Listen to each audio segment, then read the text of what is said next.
창세기 4장 1절에서 7절의 말씀을 통해 가장 드려야 할 것이라는 제목으로 우리가 하나님 앞에 어떠한 마음으로 예배드려야 되는지 생각해 보고자 합니다. 우리는 이 본문을 읽다 보면 하나님께서 되게 소심한 분이시다라는 것으로 이렇게 이해될 약간 그러한 순간을 보게 됩니다. 왜냐하면 가인과 아벨이 하나님 앞에서 동일하게 예배를 드렸지만 한 사람의 예배는 받으시고 다른 한 사람의 예배는 받지 않으시기 때문입니다. 우리는 대체 왜 하나님께서 예배자가 모든 예배를 드리면 하나님께서 예배를 받아주셔야 함이 마땅한데 왜 우리는 받지 않으셨는가에 대해서 흔히 이제 궁금증을 갖게 되는 본문이 바로 오늘 가인과 아벨의 이야기입니다. 아담의 족보를 살펴보면 5장에서 보면 아담의 계보가 있는데 여러분, 아담은 가인과 아벨만 있는 게 아니라 또 다른 아들들이 있었습니다. 대표적으로 지금 4장에서 이 에피소드를 다루니까 아담은 두 아들만 있다라고 생각되지만 아담에게는 가인과 아벨 또 다른 아들들이 있습니다. 5장을 확인해 보시고 그건 셋이라는 아들이 또 있습니다. 그런 것처럼 오늘 4장을 좀 집중해서 보다 보면 가인과 아벨은 엄연히 좀 달랐던 사람이었던 것 같아요. 가인이라는 사람은 곡식을 제사를 드리는, 그러니까 어떻게 보면 농사를 하는 사람이었고 아벨은 목자였습니다. 양을 치는 목자였죠. 다윗과 같은 목자였습니다. 근데 중요한 건 하나님 앞에 이러한 예배를 드리는데 이 결론적으로 본다면 결국에는 가인의 예배를 받지 아니하시고 아벨의 예배만 선택적으로 받으십니다. 그래서 오늘 본문을 보다 보면 가인이 그것에 대해서 상당히 분을 내고 우리가 읽지 않았지만 이 안타까운 분노는 결국 동생을 살해하게 하는 최초의 살해 현장으로 인도되어지는 이야기가 바로 오늘 본문입니다. 그럼 우리는 왜 이 이야기를 통해서 왜 하나님께서는 이 곡식을 농사하는 이 사람의 제사는 예배는 받지 아니하시고 목자의 예배만 받으셨는가? 라고 우리가 생각해 볼 수 있습니다. 찾아보니까요 5가지 해석이 있더라고요. 얼토당토 않는 해석부터 약간의 근거가 있는 해석들입니다. 첫 번째 해석인데요. 여러분이 듣고서 판단해 보세요. 첫 번째 해석은 하나님이 농부보다는 목자를 더 좋아하시기 때문이랍니다. 여러분들 표정 보니까 얼토당토 않죠? 2장 15절에 보면 전혀 그렇지 않습니다. 이 근거는 좀 뭐랄까요? 그냥 대번에 떠오르는 것 같습니다. 두 번째 해석은 곡식으로 예배를 드리는 것보다 짐승으로 예배 드리는 게 더 받아들여졌고 가치 있다라는 해석입니다. 근데 우리가 여러분이 성경 통독하다 보면 가장 여러분이 위기를 맞는 레위기에서 그 곡식에 대한 제사가 분명히 기록되어져 있기 때문에 이것도 역시 뭔가 설득력이 되게 떨어집니다. 곡식 제사를 안 받으시다기보다는 뭔가 또 다른 이유가 있는 것 같아요. 세 번째는 하나님의 이러한 그러니까 받고 받지 않음은 여전히 우리에게는 신비다, 알 수 없다 라는 견해입니다. 그러니까 이건 그냥 하나님이 선택하셨다, 뭐 이건 가불기죠. 솔직히 말해서 하나님이 선택하시면 하시는 거고 안 하시면 안 하시는 거니까 여기에 뭐 우리가 토를 달 수 없습니다. 하진 여튼 이런 해석은 있습니다. 그런데 우리가 신약 성경을 읽다 보면 히브리서라는 신약 성경의 11장에 보면 이 아벨에 대한 평가가 있습니다. 11장 4절에 보면 아벨은 믿음으로 제사를 드렸다라는 해석이 있어요. 그러니까 이 구약에 있는 창세기 4장의 이야기를 히브리서 11장은 가인과 아벨을 비교했을 때 믿음으로라는 단서를 달아놨습니다. 우리는 좀 여기에 주목해 볼 필요가 있습니다. 이게 세 번째 해석이고, 그 다음 네 번째 해석이 이거네요. 히브리서 11장 4절. 그 다음 다섯 번째 해석은 오늘 본문에 잘 보면 아벨과 가인이 드렸던 제물의 상태가 달랐던 것 같습니다. 3절에 보면 가인은 땅의 소산으로 제물을 삼았지만 4절에 보면 아벨은 양의 새끼가 아니라 첫 것을 드렸습니다. 이거에 단서가 있죠. 굳이 이 첫 것을 구별해 놓은 이유가 있을지는 모르겠습니다만 여튼 여기에서 기록되어져 있습니다. 이런 5가지 견해가 있습니다. 결국에는 이 두 사람의 예배를 놓고 결국에 대중적으로 많이 지지를 받아온 해석은 이 5번째와 4번째 해석이었습니다. 믿음으로 드렸다와 첫 것을 드렸다요. 결국에는 이 두 사람의 예배를 보았을 때 결국 예배자가 가져야 될 가장 중요한 건 여러분 태도입니다. 태도요. 하나님 앞에서 태도요. 여러분 잘 생각해 보세요. 저도 아이들한테 서하고 서린이한테 그렇게 교육을 시키지만 솔직하게 말해서요. 목사의 잔소리로 잘 들으시기 바랍니다. 절대 이걸 폄하하지 마시고 곡해하지도 마시고요. 여튼 그렇습니다. 이 앞에서 드리는 것과 저 뒤에서 드리는 우리의 마음은 다릅니다. 달라요. 그렇다고 뒤에서 드린 분들이 지금 마음이 없다 이게 아닙니다. 근데 저 자신으로서도 그렇다는 거죠. 이 앞에서 드리는 것과 저 뒤에서 드리는 건 저 마음에서의 온도 차이가 제가 느껴지더라고요. 또 목사님 보이지 않는 저 기둥의 딱 뒤에 말씀이 들리지 않는 딱 저곳 저 스팟을 딱 있으면 안전할 수 있을 것 같아요. 그런데 이게 말이죠. 지금 제가 태도에 대해서 지금 언급하고 있습니다. 이게 하나님 앞에서의 우리의 마음과 태도라는 겁니다. 마음과 태도. 그렇다고 해서 이렇게 스트릭트하게 딱딱하게 이렇게 뭘 재고 무조건 예배는 여기부터 채워서 앉고 이렇게 앉고 해야 하나님이 연락하시고 그런 게 아니라 결국 우리가 이 2시 예배에 나왔을 때 우리가 어떠한 마음으로 하나님 앞에 예배 드리는가가 중요하다라는 겁니다. 그것에 대한 반로가 지금 가인은 모르겠어요. 지금 이 이야기는 솔직히 말해서 모세가 기록했고 훨씬 더 후대에 기록됐지만 레위기에 있어서 그 교훈을 이 사람이 교훈 삼지 않았을 겁니다. 하지만 우리가 유추해 볼 수 있는 건 가인보다 아벨이라는 사람은 하나님 앞에 더 좋은 것을, 더 나은 것을 하나님 앞에 예배 드려야겠다라는 마음의 태도가 읽혀진다는 거죠. 그것에 대한 태도가 바로 지금 4절에 있는 그 중반인 첫 것을 드렸다는 겁니다. 첫 것이요. 그래서 여러분 처음 마음, 첫사랑, 첫 시간, 그래서 11조도 마찬가지고요. 처음의 것을 드린다는 것 자체가 우리에게 어떠한 무언의 메시지라는 거죠. 하나님 앞에 내가 이 처음 것을 드린다는 건 그만큼 다른 것들을 드리는 게 아니라 이거 그냥 마지막 것도 그냥 이 중간 것도 하나님 다 받으시겠거니 이게 아니라 하나님 내가 이 모든 게 있지만 가장 먼저 이걸 하나님 앞에 드리겠습니다. 가장 먼저 이걸 구별해서 하나님 앞에 드리겠습니다. 여기서부터 이미 우리의 마음 자체는 하나님이 계신 걸 인식하고 있는 거 아닌가요? 이미 하나님이 계시다. 하나님이 나의 예배를 받으시기 위해서 내가 이 모든 것들을 구별해서 드리겠다. 그렇기 때문에 지금 가인과 아벨의 이야기는 어떻게 보면 첫 것과 그 중간 것 아니면 마지막 것 이런 게 아니라 더 정확하게 더 요한복음까지 나아가 보면 이건 우리가 자세와 태도일 수 있다는 거죠. 여러분 마음 없는 예배 얼마든지 드릴 수 있습니다. 놀랍게도요. 마음 없는 예배요. 여러분 52주 예배 동안 반복된 2시 예배 마음 없이 반복될 수 있습니다. 마음 없이 생각 없이요. 이건 우리에게 어떻게 보면 상당히 경종을 울리는 이야기입니다. 특별히 예배를 많이 드리는 사람은 저 같은 사람에게요. 반복되잖아요. 저는 또 2부 찬양 인도해야 되고요. 3부 예배 인도하고요. 4부 예배 또 드립니다. 이렇게. 저는 이미 주일에 3번의 예배를 어떻게 보면 드리는 셈입니다. 그러니까 여러분 마음이 없으면 생각이 없으면 뜻이 없으면 그냥 아무 생각 없이 치는 겁니다. 이 앞에 있는 구절에 있는 가사의 내용 의미 없이 그냥 앵무새같이 그냥 따라 부르는 거예요. 아닐까요? 우리 예배 그렇지 않습니까? 2025년 시작하면서 우리 이런 만약에 자세가 있다면 우리는 다시금 생각해 봐야 되죠. 우리 하나님 앞에 어떠한 지금 마음으로 예배를 나왔는지 어떠한 태도로 지금 하나님 앞에 서 있는지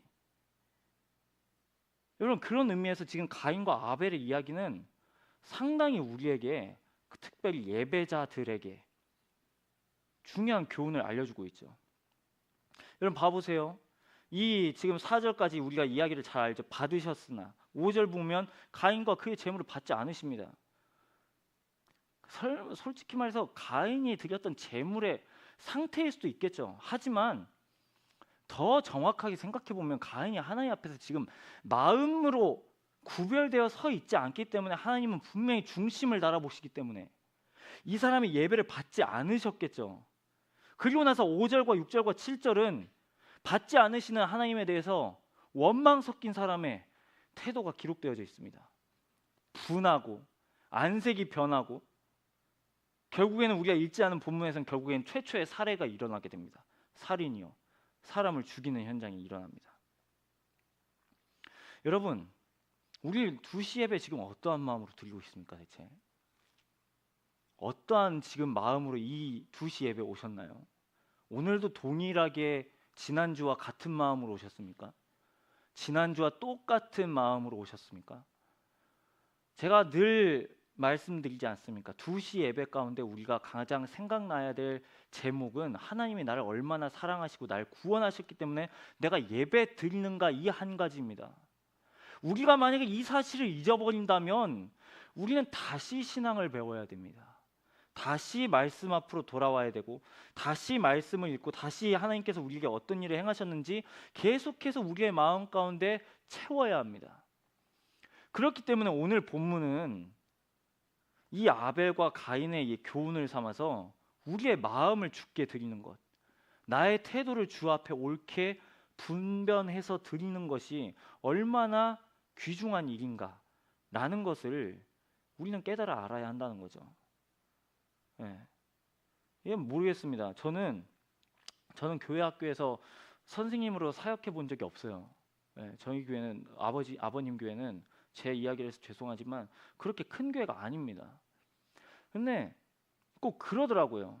이게 사람 마음이 그러더라고요. 선생님으로 설 때와 그냥 아무 개의 회중으로 설 때는 너무 다르더라고요. 제가 지켜본 바로는요. 선생님으로 서 있으면 내가 그 친구들한테 무언가를 알려줘야 되니까 내가 그 친구들한테 여튼 선한 영향력이라면 이겠죠. 여튼 하나님 앞에 좀 바르게 드리는 마음을 보여주기 위해서 되게 그렇게 애를 씁니다. 그런데 딱 그 사역의 현장을 딱 벗어나잖아요.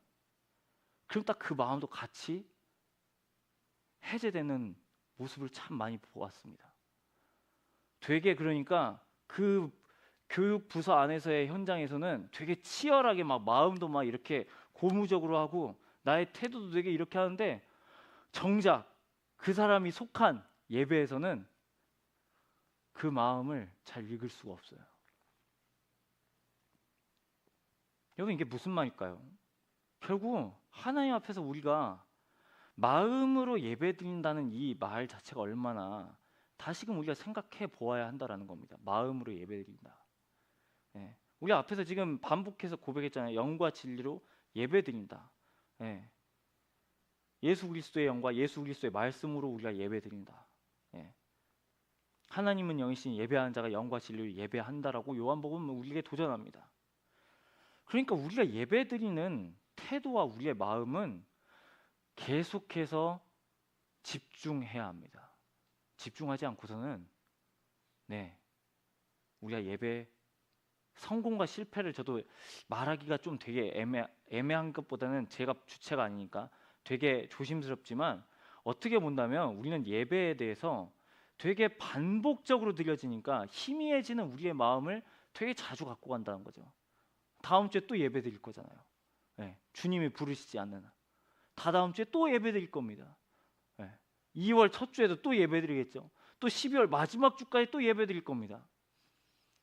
그러니까 여러분, 우리가 이것만 봐도 알아요. 딱 송구영신 예배 드리면 뭔가 마음에 뭔가 이런 표현을 제가 써서 되게 죄송하지만 마음에 뭔가 죄송합니다. 뽕이 솟아 있어요. 뭔가 마음이 뭔가 좀 되게 비장합니다. 뭔가 막 올 한 해 막 되게 주마등처럼 스쳐가면서 막 못 살았고 이제 하나님 이제 막 전심으로 예배해 보겠습니다. 더 사랑해 보겠습니다. 내가 더 성경 통독해 보겠습니다. 더 기도해 보겠습니다. 라는 마음이 말하지 않은데 보면 읽혀져요. 예배 드리는 사람들의 표정에서, 마음에서.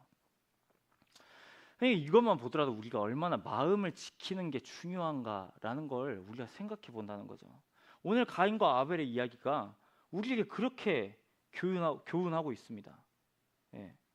아까 히브리서 말씀의 그 교훈처럼 믿음으로 제사를 드렸다 그랬습니다. 믿음. 여기서의 믿음으로 제사를 예배를 드렸다는 말은 그러니까 히브리서 11장을 직접 읽어봐야 그 어떤 믿음인가를 알 수 있습니다. 그건 어떤 믿음이냐면 바로 자기 자신을 찾는 사람에게 상 주시는 분이심을 이 사람은 안 거예요. 그러니까 아벨은. 그러니까 이 사람은 어떠한 마음으로 예배 드렸냐면 더 나은 제사를 드렸다고 말합니다. 히브리서 11장 4절 읽어볼게요. 믿음으로 아벨은 가인보다 더 나은 제사를 하나님께 드림으로 의로운 자라 하시는 증거를 얻었으니 하나님이 그 예물에 대하여 증언하심이라. 그가 죽었으나 그 믿음으로써 지금도 말하느니라. 성경에 기록된 대로 정확하게 우리에게 증언되고 있습니다. 아벨의 교훈이 하나님 앞에 어떠한 태도로 어떠한 마음으로 예배 드려야 하는지 아벨의 이야기가 수천 년 전의 이야기지만 여전히 우리 가운데 교훈되어지고 있습니다. 여러분 1, 2월 우리가 계속해서 예배에 대해서 말씀을 들을 겁니다. 1월은 우리가 개인적으로 드리는 예배에 대해서, 2월은 우리가 공동체로 함께 드리는 예배에 대해서 생각해 볼 겁니다. 우리는 하나님 앞의 관계, 나의 마음, 나의 태도, 가장 드려야 하는 건 여러분 바로 우리의 마음입니다. 우리의 마음이요. 우리의 마음을 하나님께서 기뻐 받으신다고 말씀하십니다. 그렇기 때문에 오늘 이 교훈은 우리에게 동일하게 그리고 반복적으로 우리에게 도전하고 있습니다. 첫 것을 드렸던 아벨과 같이 하나님을 끊임없이 생각하는 이 사람이 결국 예배자라고 우리에게 알려주십니다. 우리 청년 디모데가 2025년을 시작하면서 예배하는 사람들이 되기를 소망합니다. 하나님을 예배하는 사람들. 그리고 2월 주제처럼 같이 예배드리는 우리 지체들을 사랑하는 사람들이 되었으면 좋겠습니다. 많은 분들이 문의를 하셔서 제가 설교 시간에 광고를 하려고 따로 광고 시간을 빼지 않았습니다. 많이 궁금해하실 건데 2025년 되면 되게 이제 도전적으로 우리가 성경에 대해서 읽잖아요. 그렇죠? 읽고 계시는 분들도 계시고 또 뭐 이제 하고 계실 텐데 지난 우리가 2024년에서는 성경 365로 우리가 1년 동안 무려 1년 동안 통독을 했습니다. 그래서 창세기부터 계시록까지 통독을 했는데 올해 저희가 좀 이 트랙을 좀 세분화했으면 좋겠다라는 제 생각이 있어서 좀 트랙을 세분화했습니다. 첫 번째 트랙은요. 제가 지난번에도 광고를 드렸던 것 같습니다. 새한글 성경이요. 새한글 성경. 지금 구입하실 수 있는 걸로 알고 있습니다. 그래서 새한글 성경을 통독하시기를 원하시는 분들은 한 트랙이 있고요. 그 다음 두 번째 트랙은 그러니까 성경은 결국 예수 그리스도에 관한 이야기이기 때문에 이 성경 66권을 예수 그리스도 중심으로 읽는 그 성경 방법이 또 한 가지의 트랙입니다. 그건 아마 45주 동안 걸릴 것 같습니다. 근데 성경 365랑 좀 다른 점은 이 트랙 두 번째 코스는 저도 그렇지만 우리의 양심에 맡기다 보니까 우리의 양심은 게을러질 수 있기 때문에 꼭 중간에 모여야겠다라는 생각이 많이 들더라고요. 그래서 트랙 두 번째 계신 분들은 월마다 모여서 한 달 동안 읽었던 성경에 대해서 좀 같이 나누고 읽고자 합니다. 트랙 세 번째는요, 성경 공부입니다. 성경 공부를 좀 진행을 하려고 하는데 그래서 아마 2월부터 시작이 될 것 같습니다. 그래서 성경이 과연 무엇을 이야기하고 있는지 일단 신약 먼저 도전을 좀 하도록 하겠습니다. 그래서 트랙 세 번째가 아마 성경 공부가 될 것 같고요. 나가시면서 관심 있으신 분들은 기록해 주시면 되겠습니다. 무려 새한글 성경을 읽기를 원하시는 분은 유일합니다. 녹음할 겁니다. 우리의 목소리로 참여하시는 분들. 지금 이거 안 나왔어요. 유튜브에 쳐도 66권 녹음되어 있는 거 안 나옵니다. 저희 입으로 녹음하려고 따로 빼겠습니다. 그래서 새한글 성경 창세기부터 계시록까지 만약에 없다 싶으면 저 혼자 창세기부터 계시록까지 읽도록 녹음하도록 하겠습니다. 목사의 짐을 덜어주시고 싶은 분들은 좋은 말로 할 때 신청해 주시면 감사하겠습니다. 또 한 가지 광고입니다. 설교 시간을 빌어서 광고하고 있습니다. 기도하고 싶지 않은 당신에게 오늘도 광고 나갈 테지만 기도 안 하고 싶다 하시는 분들은 다 신청해야 됩니다. 제목이 이미 그렇기 때문에 기도하고 싶지 않은 당신에게 저한테 하는 말인 것 같습니다. 여튼 그러니까 이 책을 통해서 저희가 좀 기도가 어떤지 무엇인지 좀 배우고 같이 우리의 생각을 나누고 또 실천하는 우리가 되기를 간절히 소망합니다. 네. 그리고 지난주에 광고 드렸던 대로 지지난주죠. 네. 오늘 그리고 다음 주는 아쉽게도 아쉬울란가 모르겠지만 탁탁탁 시간이 없습니다. 격탁탁이기 때문에 다음 달로 격탁탁으로 다음 달입니다. 그래서 다음 달에 질문에 답하다 시간을 가질 예정이니까요. 오히려 예배 빨리 끝나는 게 더 여러분들에게 은혜로운 거 아닌가요? 그렇죠. 그렇죠. 주님 죄송합니다. 여튼 네. 여튼 우리가 올 한해 하나님 앞에 우리의 마음과 태도를 믿음을 따라서 드렸던 이 아벨과 같이 하나님께 예배드리는 사람들 되기를 간절히 소망합니다. 그래서 우리의 이후의 이야기들은 이제 하나님께서 왜 제사를 받으셨는지에 대해서 1월 나머지 주차 나머지 설교를 통해서 우리가 좀 생각해 보았으면 좋겠고, 우리가 하나님 앞에 마음을 다해서 또 뜻을 다해서 드리는 예배자의 삶이 되기를 간절히 소망합니다. 우리와 함께 주님을 예배하는 것, 그리고 임예 찬양 부르고 우리의 마음을 하나님 앞에 고백했으면 좋겠습니다.